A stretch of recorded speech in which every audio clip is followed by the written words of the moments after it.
Hello दोस्तों, welcome to my channel या knowledge centre. आप लोग का स्वागत है हमारे चैनल पे।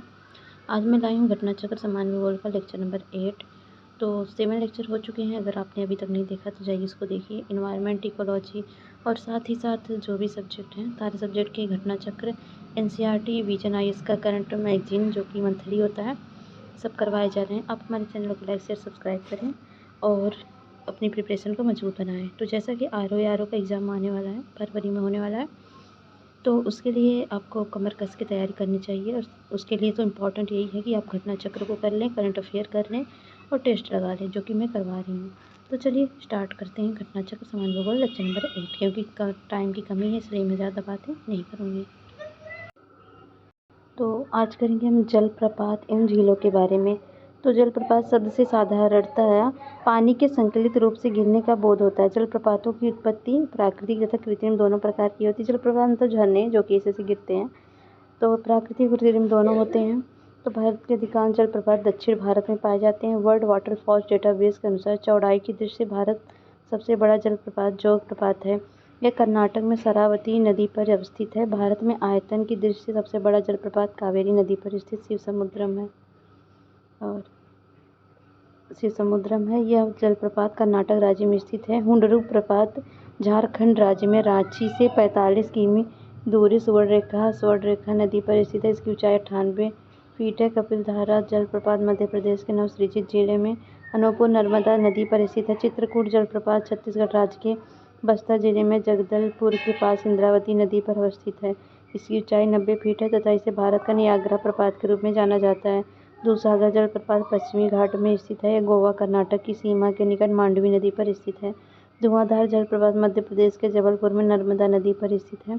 पूर्वोत्तर भारत में नोहकालिकाई जलप्रपात मेघालय राज्य में स्थित है। विश्व जलप्रपात डेटाबेस के अनुसार कर्नाटक राज्य में कुंचिकुल प्रपात की ऊंचाई 600 फीट है। और कुंचिकुल भारत का सबसे बड़ा जलप्रपात माना गया है। इसकी ऊंचाई 455 फीट है। इसी प्रकार विश्व जलप्रपात डेटाबेस के अनुसार बरही पानी जलप्रपात की संशोधित ऊंचाई 217 मीटर है, जबकि नोहकालिगई प्रपात की 335 मीटर है। इससे बढ़कर 340 भी है। अतः विश्व जलप्रपात डेटाबेस की वर्तमान स्थिति के अनुसार भारत का सबसे ऊंचा जलप्रपात नोहकालिकाई मेघालय है।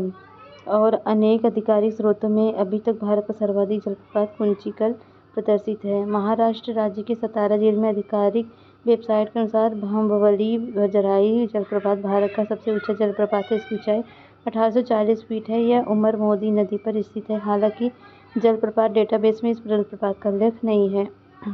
काफ़ी कन्फ्यूजिंग है। वेम्बनाड केरल की सबसे बड़ी नदी लैगून है। यह 83.72 किलोमीटर लंबी तथा 14.48 किमी चौड़ी है। केरल, कोट्टायम, अल्पुझा जिलों से वेम्बनाड लैगून घिरा है। चिल्का लैगून भारत में उड़ीसा राज्य में महानदी के मुहाने के निकट में खारे पानी की लैगून है। पूर्वी तट पर इस भारत की स्थित तटीय झील है। यह भारत की सबसे बड़ी खारे पानी की झील है। कौन सी लैगून झील है? यह भारत की सबसे बड़ी खारे पानी झील है। किसी बड़े जल निकाय का उथला भाग जो किसी संकीर्ण स्थलीय पेटी अथवा अवरोधक द्वारा अंशतः पूर्णतः पृथक होता है, लैगून कहलाता है। उड़ीसा तट को भौगोलिक दृष्टि से उत्तरी सरकार द्वारा कहा जाता है। और चिल्का झील को की अधिकतम 65 किमी तथा चौड़ाई जो है 8 से 20 किलोमीटर है। वूलर झील जम्मू कश्मीर में स्थित भारत की सबसे बड़ी मीठे पानी की झील है। वूलर झील झेलम पर निर्मित गोखुर झील का उदाहरण है। डल झील श्रीनगर में स्थित मीठे पानी की झील है। पेरियार झील 55 किलोमीटर क्षेत्रफल की कृत्रिम झील है। यह लैगून झील नहीं है। पेरियार झील पेरियार नदी जल पर करती है। पुलिकट झील तमिलनाडु में आंध्र प्रदेश राज्यों की सीमा पर कोरोमंडल तट पर स्थित खारे पानी की और लैगून झील है।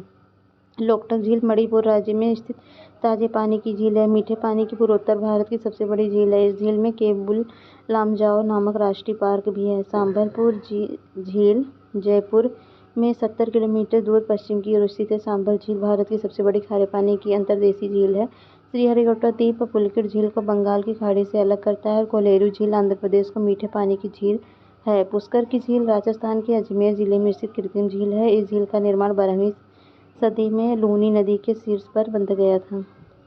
तो काफ़ी इन्फॉर्मेशन यहाँ पर हम कर लेते हैं कौन सा जलप्रपात कहाँ स्थित है, क्योंकि डायरेक्टली क्वेश्चन आता है। तो जोग, गरसोप्पा, जोगादा जलप्रपात शरावती नदी पर कर्नाटक में है। शिव समुद्रम कावेरी नदी कर्नाटक में है। हुंडरू सुवर्णरेखा झांसी में है। और कपिलधारा नर्मदा अनूपपुर में है। और धुआंधार नर्मदा जबलपुर में है। चित्रकूट इंद्रावती बस्तर छत्तीसगढ़ में है। दूधसागर मांडवी गोवा में है। और भंबवली वजराय उमर मोदी महाराष्ट्र में है। और लिंगक्सियार बहकावा नोहकालिकाई और नोहांगी थियांग और लिंगनगई डेनथेन किन्नरेम मेघालय में है।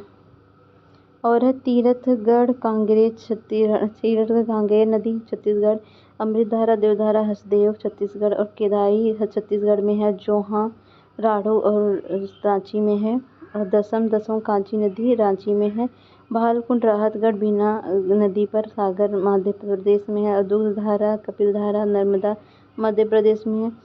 लोध बूढ़ा घाघ बूढ़ा लातेहार में है। चूड़िया जो है चंबल राजस्थान में। डुडुमा मच्छकुंड कोरापुट में है। गोकक घाट प्रभा बेलगामी कर्नाटक में है। और झील है केंद्र शासित यह राज्य है। साला झील जो है अरुणाचल प्रदेश में। बड़खल झील हरियाणा में। काली बेली तमिलनाडु। वेम्बनाड केरल में है। चिल्का उड़ीसा में। वूलर जम्मू कश्मीर में है। और डल जो है श्रीनगर में। पेरियार केरल में। पुलिकट तमिलनाडु आंध्र प्रदेश में। कोरेरू आंध्र प्रदेश में। लोकटक मणिपुर में। सांबर राजस्थान। पुष्कर अजमेर राजस्थान में। राजसमंद नक्की डिडवाना उदय सागर राजस्थान में। सूरजकुंड हरियाणा में है। और रूपकुंड उत्तराखंड में। फुल्लर उत्तर प्रदेश में। चंदोबी चपनाला हाफलांग असम में है। और चेंबर मकबम चेन्नई में है। और हुसैन सागर उस्मान सागर हैदराबाद में है। अब ये मिलान करना है सूची 1 को सूची 2 से। चलिए इसको मिलान करते हैं। दूध सागर कहाँ पे है? दूध सागर है आपका गोवा में। और बरकना कहाँ पे है? बरकना कर्नाटक में। खंडाधार जो है उड़ीसा में है। पलानी हिमाचल प्रदेश में। इस तरह आप समझाएगा बी। यहाँ पर दिया दूध सागर गोवा, बरकाना कर्नाटक, खंडाधार उड़ीसा। और ये भी पीछे से 2022 में पूछा गया है। खंडाधार उड़ीसा में। पलानी हिमाचल प्रदेश में है। हुंडू प्रपात निर्मित है। हुंडू प्रपात सुवर्णरेखा नदी पर स्थित है। और अगला है अगला क्वेश्चन कौन सा है? किस नदी पर शिव समुद्रम जलप्रपात अवस्थित है? तो वह कावेरी पर। और ये है आपका सुवर्णरेखा पर। नेक्स्ट क्वेश्चन है निम्नलिखित में से कौन सा सही सुमेलित नहीं है? तो इसमें डी वाला सही सुमेलित नहीं है। हुंडरू जलप्रपात ये सुवर्णरेखा पर है। चचाई प्रपात बीहड़ नदी पर है। धुआंधार प्रपात नर्मदा पर है। और जोड़ा घाघ प्रपात ये कांची में नहीं है, ये बूढ़ा नदी पर ही है। नेक्स्ट है ये मिलान करना है। ये मिलान करते हैं तो जोग जलप्रपात कहाँ पे है? एक मिनट, दूध सागर है आपका मांडवी नदी पर। और डुडुमा जो है डुडुमा है घाट प्रभा पर। गोकक है एक मिनट, डुडुमा जो है घाट प्रभा पे नहीं है। एक मिनट, दूध सागर आपका मांडवी नदी पे है। और डुडुमा जो है मृच्छकुंड पे है। गोकक जो है घाट प्रभा पे है। और जोग जो है शरावती पर है। इस तरह ऑप्शन ए हो जाएगा। नेक्स्ट क्वेश्चन है कपिलधारा कौन कौन सा मिलान सही है इसमें से? तो कपिलधारा प्रपात जो है ये नर्मदा नदी पर है, ना कि गोदावरी पे। गलत हो गया। जोग प्रपात कहाँ पर है? जोग जो है ये शरावती पे है, शिव समुद्रम इस पर है। दोनों सही हैं, तो ये हो जाएगा ऑप्शन बी। नेक्स्ट है निम्न में से कौन सा जलप्रपात नर्मदा नदी पर नहीं है? तो भालकुंड जो है नर्मदा नदी पर नहीं है। भालकुंड जलप्रपात मध्य प्रदेश के सागर जिला में राहतगढ़ के निकट बीना नदी पर अवस्थित है। इसे राहतगढ़ जलप्रपात के रूप में जाना जाता है। अन्य सभी जलप्रपात नर्मदा नदी पर अवस्थित हैं। भारत का सबसे बड़ा जलप्रपात जोग प्रपात किस नदी पर है? तो जोग है शरावती नदी पर।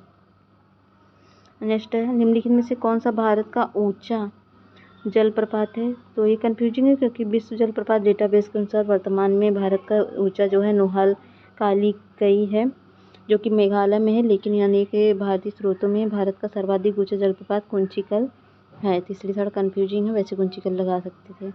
भारत के निम्न झरनों में सर्वाधिक ऊंचाई वाला, तो वही कंफ्यूजिंग। निम्नलिखित में से कौन सा सुमेलित नहीं है? तो चलिए देखते हैं। तो इसमें शिव समुद्रम कावेरी नदी पे है। चूड़िया चंबल में है। और जोग जो है शरावती नदी पर है, ना कि उस पर है। बाकी सब सही है, तो ऑप्शन हो जाएगा सी। नेक्स्ट है, निम्नलिखित में से कौन सा जलप्रपात नदी युग में सुमेलित नहीं है? तो लोग बराकर, ये सुमेलित नहीं है। झारखंड का सबसे ऊंचा जलप्रपात कौन सा है? तो बूढ़ा घाघ है। अमृतधारा जलप्रपात किस नदी पर है? तो वह है हसदो नदी पर। भारत के किस जलप्रपात को लोकप्रिय रूप से नियाग्रा जलप्रपात के तौर पे जाना जाता है? तो नियाग्रा को जाना जाता है चित्रकूट प्रपात पे। और चित्रकूट जलप्रपात निम्नलिखित में से किस नदी पर है? तो वह है इंद्रावती नदी पर। नेक्स्ट है, चित्रकूट जलप्रपात स्थित है? तो वह स्थित है बस्तर में। और ये आर में पूछा गया क्वेश्चन है। भारत के निम्न जलप्रपातों में कौन सा गोवा में स्थित है? तो गोवा में स्थित है दूधसागर। अगला क्वेश्चन है, भेड़ घाट पर कौन सा जलप्रपात स्थित है? तो वह धुआंधार।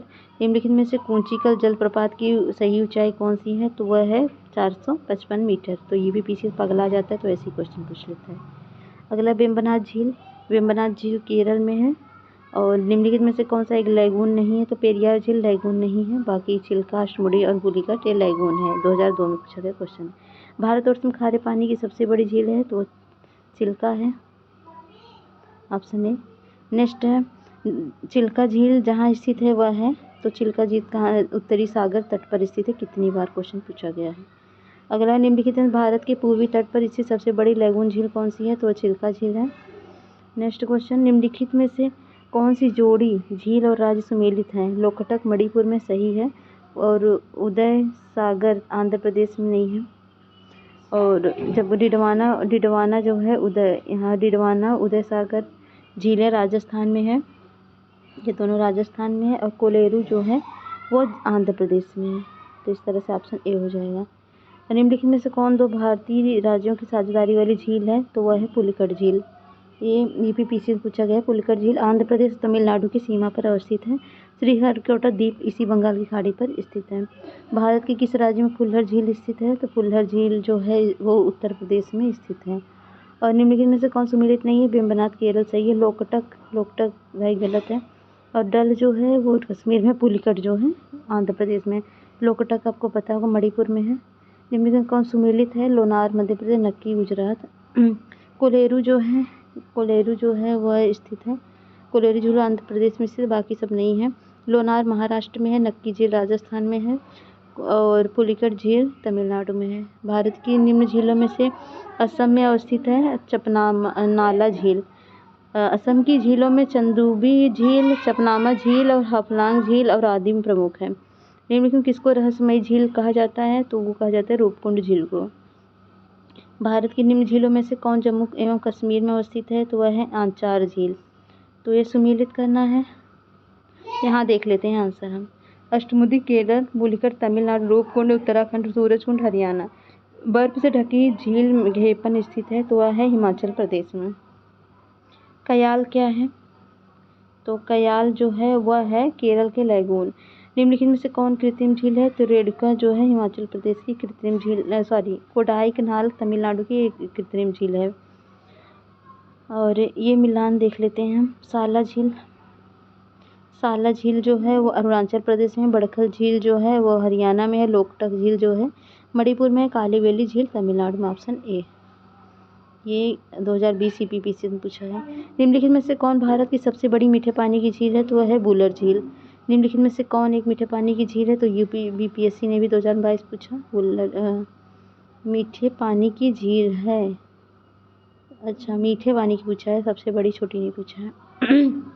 तो वुलर लोकटक मीठे पानी की झील है, जबकि चिल्का एवं सांभर खारे पानी की झील है। निम्नलिखित में कौन सुमेलित नहीं है?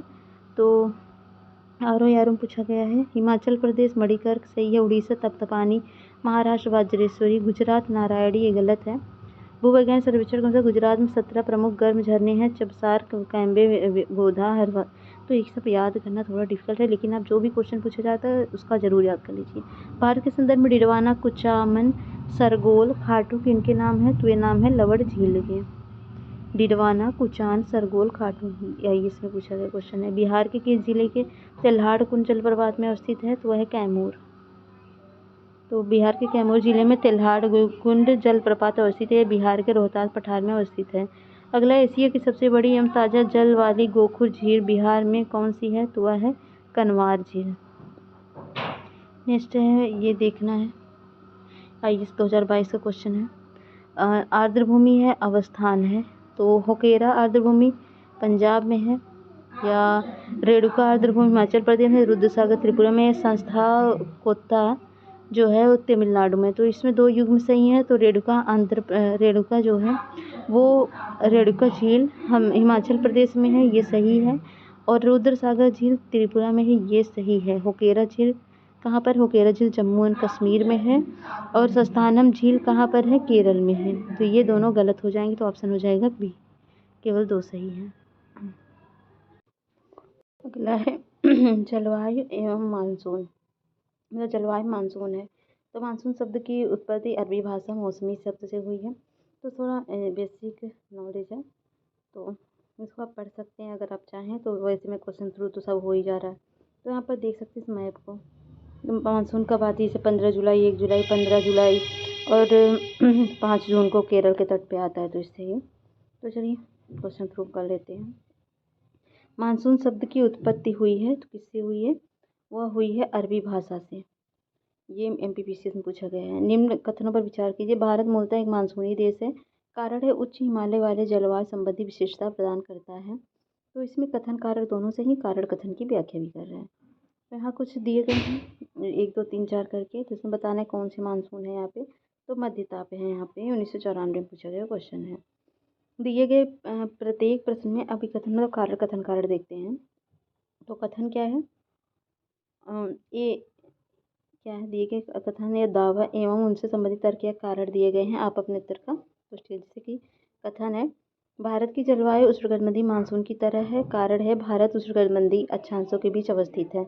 तो ये दोनों, ये जो पहला सही है, ये उष्णकटिबंधीय अक्षांशों के बीच नहीं है, गलत है। तो यहाँ पर एक्सप्लेनेशन दिया है, भारत एवं उष्णकटिबंधीय मानसूनी जलवायु वाला देश है। भारत उष्णकटिबंधीय अक्षांशों के बीचों बीच अवस्थित नहीं है, बल्कि इसकी मुख्य भूमिका 8 डिग्री 4 मिनट से 37 डिग्री 6 मिनट उत्तरी अक्षांशों के मध्य है। तो अगला क्वेश्चन है, भारत के किस राज्य में मानसून का आगमन सबसे पहले होता है? तो केरल में होता है। भारत में ग्रीष्मकालीन मानसून के प्रवाह की सामान्य दिशा क्या है? तो है दक्षिण पूर्व के उत्तर, दक्षिण पश्चिम से उत्तर पूर्व है। नेक्स्ट है, भारत में मानसून की उत्पत्ति निम्नलिखित पवनों में से किसके द्वारा होती है? तो वह होती है दक्षिण पश्चिम पवन द्वारा। भारतीय उपमहाद्वीप में ग्रीष्म ऋतु में उच्च ताप और निम्न दाब हिंद महासागर से वायुकर्षण करते हैं, जिसके कारण प्रवाहित होता है दक्षिण पश्चिम मानसून। नीचे आरेख देख सकते हैं, उपर्युक्त आरेख के किस क्षेत्र के प्रसंग में है? तो ये भारत के उत्तर पूर्वी। पहले ऐसे IAS पूछता था, अभी तो नहीं पूछता IAS में क्वेश्चन ऐसे। निम्नलिखित में से कौन सा एक सबसे सूखा स्थान है? तो वह है लेह। इसको कोल्ड डिजर्ट भी बोलते हैं ना, लद्दाख साइड। भारत को उष्णकटिबंधीय उपोष्ण और उष्णकटिबंधीय विभाजन करने के आधार पर मानी गई जनवरी की ताप रेखा क्या है? तो वह 18 डिग्री सेंटीग्रेड। नेक्स्ट है, ये चित्र देखिए, ये बताना है कि ये जो एरिया है छायांकित, वो कौन सा एरिया है? तो वह 25 डिग्री से 27 डिग्री 27 डिग्री के बीच। अगला, भारत के किस भाग में सर्वाधिक दैनिक तापांतर पाया जाता है? और राजस्थान के मरुस्थलीय क्षेत्र में पाया जाता है। तमिलनाडु मानसून के सामान्य महीने कौन से हैं? तो वह है नवंबर और दिसंबर। नेक्स्ट है, भारतीय मानसून मौसमी विस्थापन से इंगित है, जिसका कारण क्या है? इसका कारण है असल तथा समुद्रों की विभेदी तापन। और नेक्स्ट है, निम्नलिखित कथनों पर विचार कीजिए। पहला कथन है, भारत की ओर मानसून की अवधि घटती है, और दूसरा है, उत्तर भारत के मैदानों में वार्षिक वृष्टि की मात्रा पूर्व से पश्चिम की ओर घटती है। तो ये दोनों के दोनों कथन सही है, IAS 2012 में क्वेश्चन पूछा गया है। तो यहाँ पर एक्सप्लेनेशन भी पढ़ सकते हैं। भारतीय मानसून पूर्वानुमान करते समय कभी कभी समाचार में उल्लिखित इंडियन ओशियन डायपोल के संदर्भ में निम्नलिखित कथनों में से कौन सा सही है? तो IOD परिघटना उष्णकटिबंधीय पश्चिमी हिंदी महासागर एवं उष्णकटिबंधीय पूर्वी प्रशांत महासागर के बीच सागर पृष्ठ के तापमान के अंतर विशेषता होती है। और दूसरा कथन, IOD परिघटना मानसून एवं एल नीनो के असर को प्रभावित कर सकती है। तो केवल दूसरा सही है, पहला गलत है, क्योंकि जो इंडियन ओशियन डायपोल को भारतीय नीनो के नाम से जाना जाता है, यह समुद्री सतह के तापमान के अनियमित दोलन का परिणाम है, जिसमें पश्चिमी हिंद महासागर का तापमान प्रकारांतरण पूर्वी हिंद महासागर की अपेक्षा गर्म एवं ठंडा हो जाता है। अतः कथन 1 गलत है। यह परिघटना मानसून एवं एल नीनो के असर को प्रभावित कर सकती है। इस प्रकार कथन 2 सही है। दूसरा क्वेश्चन है, कथन कारण का कथन है, आगरा और दार्जिलिंग एक ही अक्षांश पर स्थित है, किंतु जनवरी में आगरा का तापमान 16 डिग्री सेल्सियस तथा दार्जिलिंग में 7 डिग्री सेल्सियस होता है। कारण है, ऊंचाई के साथ तापमान घटता है तथा विरल वायु के कारण मैदानी प्रदेशों की तुलना में पर्वतीय प्रदेश अधिक ठंडे होते हैं। तो इसमें कौन सा सही है? तो यह है, दोनों सही है और कारण जो है कथन की सही व्याख्या कर रहा है। यूपीपीसी 2022 से पूछा है। अमृतसर एवं शिमला लगभग एक ही अक्षांश पर हैं, परंतु उनकी जलवायु में भिन्नता का कारण क्या है? उनकी ऊंचाई में भिन्नता। नेक्स्ट है, निम्नलिखित में से कौन सी एक प्रकार का जलवायु छत्तीसगढ़ के राज्य में फैला पाया जाता है? तो वह है आर्द्र दक्षिण पूर्वी। तो भारत के विस्तृत विभिन्न जलवायु क्षेत्रों में आर्द्र दक्षिण पूर्व के अंतर्गत पश्चिम बंगाल, छोटा नागपुर, उड़ीसा, दक्षिण छत्तीसगढ़ और उत्तर पूर्वी आंध्र प्रदेश सम्मिलित हैं। निम्नलिखित क्षेत्रों में से कौन सा क्षेत्र मानसून की अरब सागर शाखा से अधिक प्रभावित नहीं होता? तो है छत्तीसगढ़ बेसिन। निम्नलिखित में से कहाँ पर आर्द्र जलवायु का अनुभव होता है? तो वह होता है कोच्चि में और तेजपुर में। तो ऑप्शन हो जाएगा डी। कोच्चि और तेजपुर में अधिक आर्द्र जलवायु का अनुभव होता है, क्योंकि यहाँ वर्षा अधिक होती है। 2021 में कोच्चि में लगभग 3931.9 मिलीमीटर, अहमदाबाद में 598.8 मीटर और लुधियाना में 724 मिलीमीटर है। मानसून का निर्वतन इंगित होता है, तो वह होता है साफ आकाश से, बंगाल की खाड़ी में अधिक दाब परिस्थिति से और स्थल तापमान के बढ़ने से। निम्नलिखित कथन पर विचार कीजिए, पूरे वर्ष 30 डिग्री नॉर्थ एवं 60 डिग्री साउथ अक्षांशों के बीच बहने वाली हवाएं पछुआ हवाएं कहलाती हैं। दूसरा है, भारत के उत्तर पश्चिम क्षेत्र में शीतकालीन वर्षा लाने वाली आर्द्र सहितियाँ पछुआ हवाओं के भाग हैं। तो ये जो दूसरा है गलत है, पहला सही है। अगला क्वेश्चन है, इंटर ट्रॉपिकल कन्वर्जन जोन एक निम्न वायदा पेटी स्थित है या भूमध्य रेखा पर स्थित है? अगला है, राजस्थान में मई जून महीनों में उत्पन्न होने वाली धूल भरी आंधियों के लिए उत्तरदायी क्या है? तो उसके लिए उत्तर, कुछ स्थानों पर संवली धाराओं की उत्पत्ति। राजस्थान में कम वर्षा होती है क्योंकि हवाएं किसी प्रकार की बाधाओं को पार नहीं करती, जिसके कारण ठंडा होने के लिए आवश्यक ऊंचाई प्राप्त नहीं होती है। निम्न ऋतुओं में से भारतीय कैलेंडर के अनुसार क्रमांकन लगाइए। तो ये भारतीय कैलेंडर के अनुसार पहले आता है इसमें वर्षा ऋतु नहीं आएगा, बसंत ऋतु आएगा, फिर आएगा ग्रीष्म ऋतु, फिर आएगा वर्षा ऋतु, फिर शरद ऋतु। इस तरह ऑप्शन हो जाएगा बी। ये आर में पूछा गया क्वेश्चन है। कोपेन ने भारत के विशाल मैदान की जलवायु के लिए निम्नलिखित में से कौन से शब्दों का प्रयोग किया? तो वो किया था CWG। तो इसको याद कर लीजिए, क्लास NCERT में पढ़ाया गया है। कोपेन के जलवायु वर्गीकरण के अनुसार निम्न में से कौन सा उत्तरी बंगाल सहित उत्तर पूर्वी भारत का उपर्युक्त वर्णन है? तो वह शुष्क सर्दी, तो यह CWG। कोपेन के जलवायु वर्गीकरण के अनुसार उत्तर बिहार की जलवायु किससे प्रदर्शित की जाती है? तो CWG से। वर्षा है, भारत में सामान्य रूप से जून से सितंबर तक वर्षा ऋतु होती है, जब संपूर्ण देश में दक्षिण पश्चिम मानसून प्रभावित होता है। तो इस समय उत्तर पश्चिम भारत में ग्रीष्म ऋतु में बना निम्न वायुदाब का क्षेत्र अधिक तीव्र एवं व्यवस्थित होती है। इस निम्न वायुदाब के कारण ही दक्षिण पूर्वी हवाएं, व्यापारिक हवाएं, जो दक्षिण की गोलार्ध मकर रेखा की ओर भूमध्य रेखा को पार करती हैं, भारत की ओर उत्कृष्ट होती है। भारतीय प्रायद्वीप से लेकर बंगाल की खाड़ी एवं अरब सागर तक प्रसारित हो जाती है।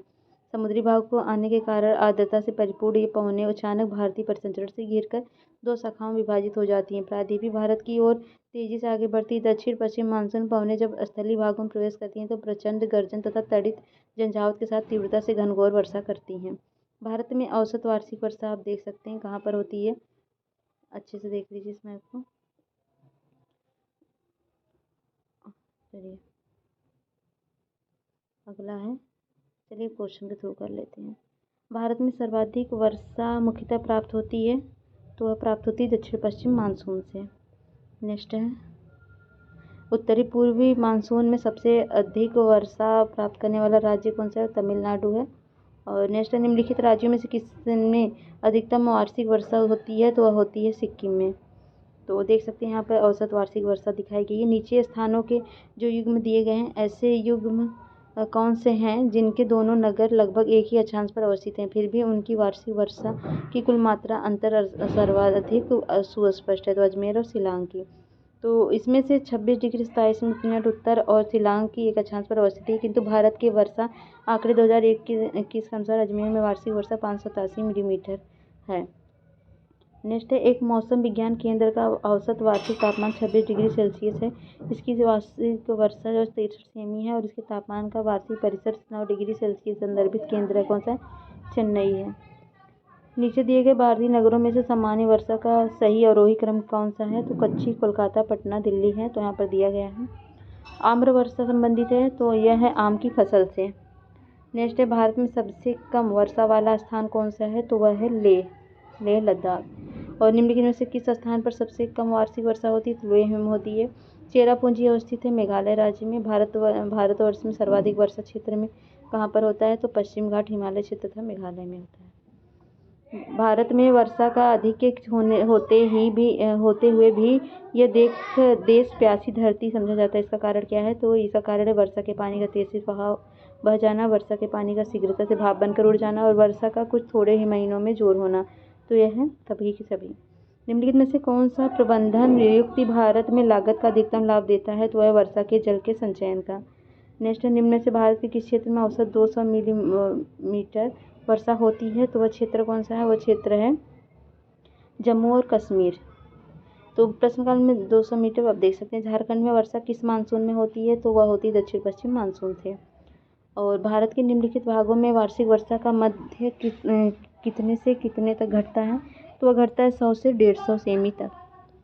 नेक्स्ट है जब पुष्कर की पहाड़ी में भारी वर्षा होती है तो कहाँ आती है, तो वह आती है बालातरस से।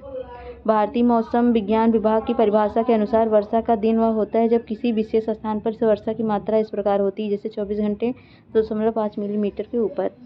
तो यहाँ पर कथन कारण देखते हैं कथन कारण की पुष्टि कर रहा है कि नहीं।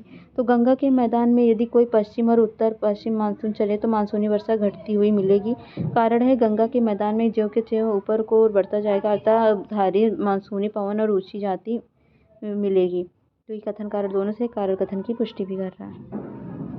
नेक्स्ट है नीचे दिए गए मानचित्र पर विचार करिए। तो यह है अखिल भारतीय जल विभाजक का, जो बीच में देख रहे हैं। तो ये मिलान करना है, मिलान क्या करना है तो देख लेते हैं। कोलकाता की अपेक्षा चेन्नई यदि गर्म है अक्षांश के कारण, हिमालय में हिमपात, तो इसका कारण यहाँ पे देख लेते हैं। सैद्धांतिक रूप से चेन्नई कोलकाता की अपेक्षा विषुवत रेखा के अधिक निकट है। यदि दोनों समुद्र तट पर स्थित हैं फिर भी दोनों के बीच अक्षांशीय अंतर चेन्नई के अधिक गर्म होने के कारण होता है। और तुंगता के कारण हिमाचल क्षेत्र में हिमपात की घटनाएं घटित होती हैं और दक्षिण पश्चिम मानसून की पूर्वी शाखा अराकान योमा एवं दक्षिणी हिमालय ढलान में टकराकर पश्चिम की ओर मुड़ जाती है। तो ये देख सकते हैं 5 2 4 3 1 मिनट ये हो जाएगा। तो ये हो जाएगा कोलकाता के अपेक्षा चेन्नई ज़्यादा गर्म होता है, यह अक्षांश के कारण होता है। हिमाचल में हिमालय प्रदेश तुंगता वगैरह, तो देख लीजिए इसको। भारत के अर्धशुष्क क्षेत्रों में जलढाल विकास का प्रमाणक चिन्ह क्या है, तो वह है मौसम नदियों में जल का तटबंधीकरण करके जलाशयों का तंत्र की स्थापना। भारत में मरुस्थलीय विकास योजना अब क्रियान्वित है कितने जिलों में, 21 जिलों में है। निम्नलिखित कथनों और कारण को देखना है। तो कथन है भारत में अंतर्देशीय जल मार्गों का पर्याप्त विकास नहीं हुआ है। कारण है भारत के अधिकतर भागों में वर्षा साल के 4 महीनों में ही होती है। तो कथन कारण दोनों से ही कारण कथन की पुष्टि कर रहा है। चेरापूंजी स्थित है खासी पहाड़ियों में। और दक्षिण पश्चिम मानसून काल में निम्नलिखित स्थानों में से सबसे कम वर्षा कहाँ होती है, तो वह होती है सबसे कम चेन्नई में, बाकी मंगलौर, दिल्ली और कोलकाता में अधिक होती है। नेक्स्ट शीतकालीन वर्षा। तो आप मैप में देखिए यहाँ पर शीतकालीन वर्षा कहाँ कहाँ हो रही है, ठीक है। तो क्वेश्चन पे आते हैं। तो भारत के उत्तरी मैदान में शीत ऋतु में वर्षा होती है पश्चिम विक्षोभ के कारण, वेस्टर्लीज के कारण। भारत में शरतकालीन वर्षा किसके कारण वर्षा के क्षेत्र कौन से हैं, तो वह पंजाब, तमिलनाडु। और तमिलनाडु में शरतकालीन वर्षा अधिकांशतः जिन कारणों से होती है वो कारण क्या है, वो कारण है उत्तर पूर्वी मानसून। नेक्स्ट क्वेश्चन, भारत के उत्तरी मैदान में जाड़ों के कुछ वर्षा हो जाती है और जाड़े के उत्तर पूर्वी मानसून सक्रिय होते हैं। तो ये जो है कथन कारण दोनों सही हैं, लेकिन कारण कथन की व्याख्या नहीं कर रहा है। तो अगला है निम्न राज्यों में से किस राज्य में जाड़े के मौसम में बारिश मिलती है, तो तमिलनाडु में। नेक्स्ट क्वेश्चन है भारत में निम्न से किस तटीय प्रदेश में उत्तर पूर्वी मानसून से वर्षा होती है, तो है कोरोमंडल तट। नेक्स्ट है प्रतिचक्रवाती स्थितियाँ शीत ऋतु में तब बनती हैं जब वायुमंडलीय दाब उच्च होता है और वायुताप निम्न होता है। और कारण है जब उत्तर भारत में शीतकालीन वर्षा से निम्न ताप वाली प्रतिचक्रवाती स्थितियाँ पैदा होती हैं। तो ये पहला ए तो सही है, लेकिन आर गलत, कारण गलत है।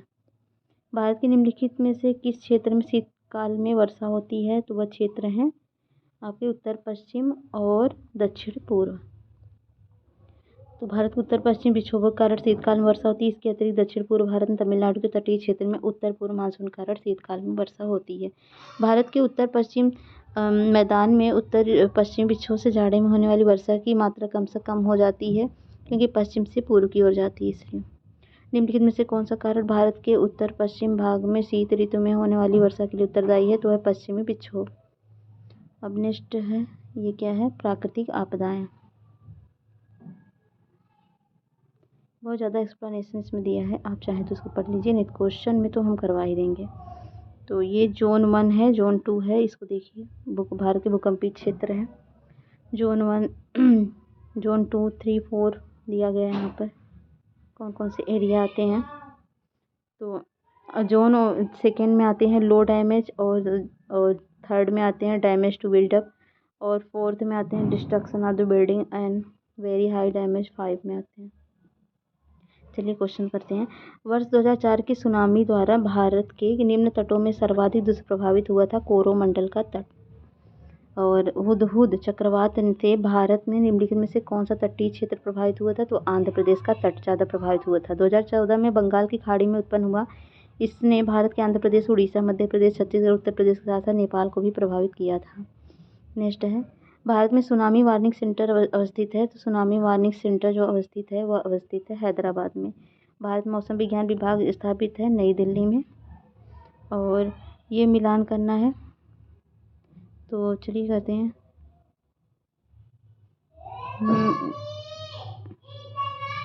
तो ये है बाढ़ जो होता है उत्तर प्रदेश तथा बिहार के मैदान में, भूकंप हिमालय का गिरिपात क्षेत्र है, सूखा मध्य पूर्वी भारत है, चक्रवात और झारखंड तथा उड़ीसा में है।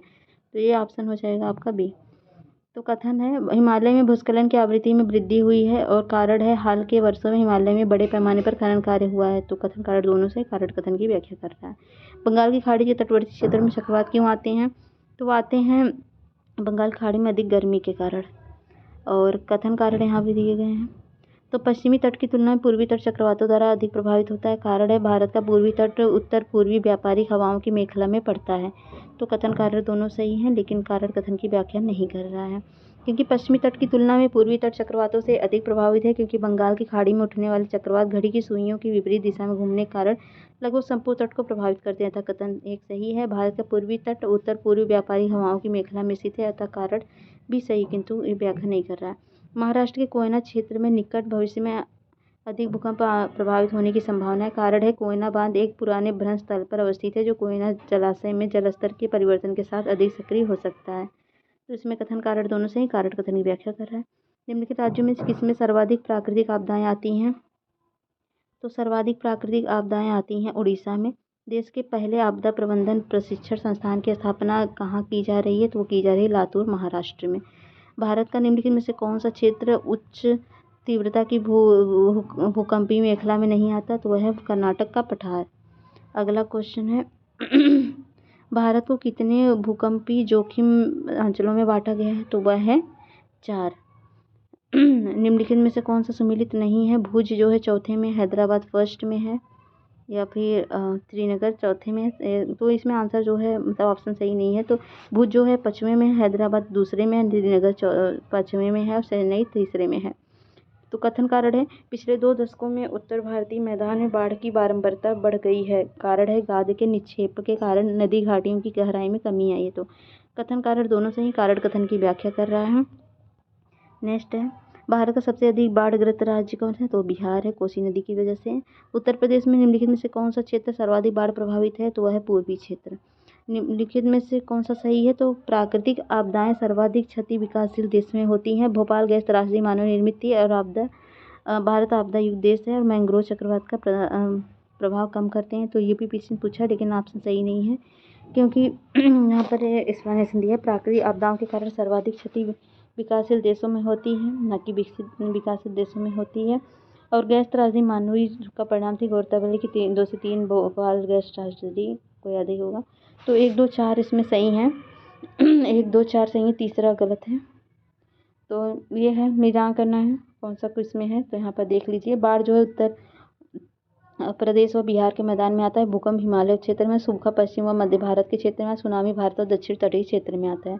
समुद्री चक्रवाती तूफान तौकते किस सागर से उत्पन्न हुआ है? तो अरब सागर से उत्पन्न हुआ। मई माह में उष्णकटिबंधीय चक्रवात का क्या कारण है? तो वह है स्थानीय तापांतर। हाल में समाचारों में चर्चित ओखी क्या है? तो ओखी चक्रवाती तूफान को नवंबर 2017 में भारत के तट से टकराया था। तो काली मिट्टियाँ, तो इसको हम करेंगे नेक्स्ट वीडियो में, क्योंकि अभी ठीक है, मिट्टियों को करेंगे हम नेक्स्ट वीडियो में। कैसा लगा वीडियो बताइए जरूर, अपना फीडबैक देख के कमेंट बॉक्स में बताइएगा। मिलते हैं नेक्स्ट वीडियो, तब तक के लिए जय भारत।